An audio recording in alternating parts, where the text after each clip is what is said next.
Truth is known by practice only. Without sincerity there can be no knowledge of truth, and true speech is the beginning of all sincerity. Truth in all its native beauty and original simplicity consists in abandoning and not doing all those things which are untrue, and embracing and doing all those things which are true. True speech is therefore one of the elementary beginnings in the life of truth. Falsehood, and all forms of deception, slander, and all forms of evil speaking, these must be totally abandoned and abolished before the mind can receive even a small degree of spiritual enlightenment. The liar and slanderer is lost in darkness. So deep is his darkness that he cannot distinguish between good and evil, and he persuades himself that his lying and evil speaking are necessary and good, that he is thereby protecting himself and other people. Let the would-be student of higher things look to himself and beware of self-delusion. If he is given to uttering words that deceive, or to speaking evil of others, if he speaks in insincerity, envy, or malice, then he has not yet begun to study higher things. He may be studying metaphysics, or miracles, or psychic phenomena, or astral wonders. He may be studying how to commune with invisible beings, to travel invisibly during sleep, or to produce curious phenomena. He may even study spirituality theoretically and as a mere book study. But if he is a deceiver and a backbiter, the higher life is hidden from him.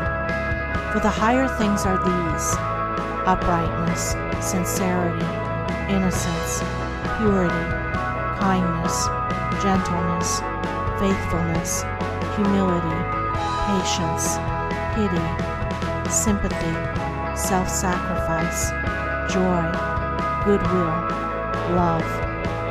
And he who would study them, know them, and make them his own, must practice them. There is no other way. Lying and evil speaking belong to the lowest forms of spiritual ignorance, and there can be no such thing as spiritual enlightenment while they are practiced. Their parents are selfishness and hatred. Slander is akin to lying, but it is even more subtle, as it is frequently associated with indignation, and by assuming more successfully the appearance of truth, it ensnares many who would not tell a deliberate falsehood. For there are two sides to slander. There is the making of repeating of it, and there is the listening to it and acting upon it. The slanderer would be powerless without a listener. Evil words require an ear that is receptive to evil in which they may fall, before they can flourish. Therefore, he who listens to a slanderer, who believes it, and allows himself to be influenced against the person whose character and reputation are defamed, is in the same position as the one who framed or repeated the evil report. The evil speaker is a positive slanderer.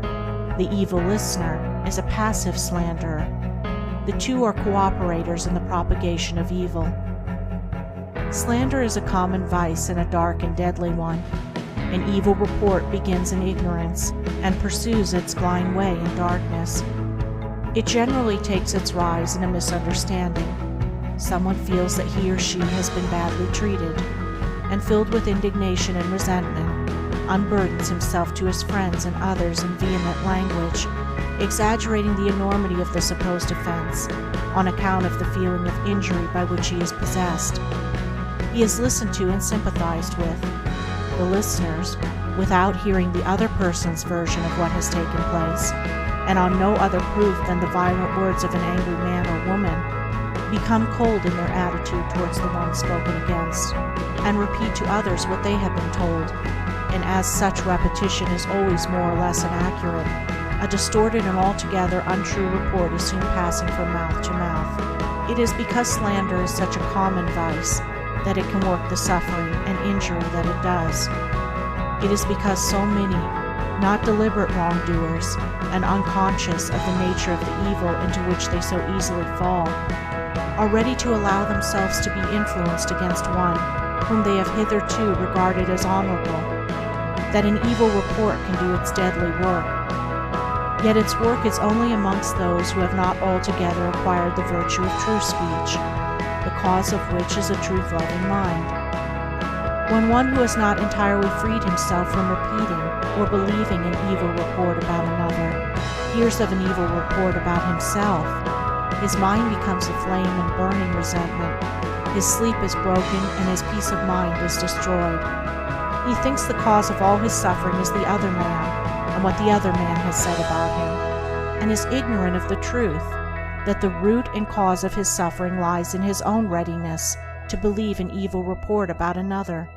The virtuous man, he who has attained to true speech, and whose mind is sealed against even the appearance of evil speaking, cannot be injured and disturbed by any evil reports concerning himself, and although his reputation may for a time be stained in the minds of those who are prone to suggestions of evil, his integrity remains untouched and his character unsoiled, for no one can be stained by the evil deeds of another, but only by his own wrongdoing.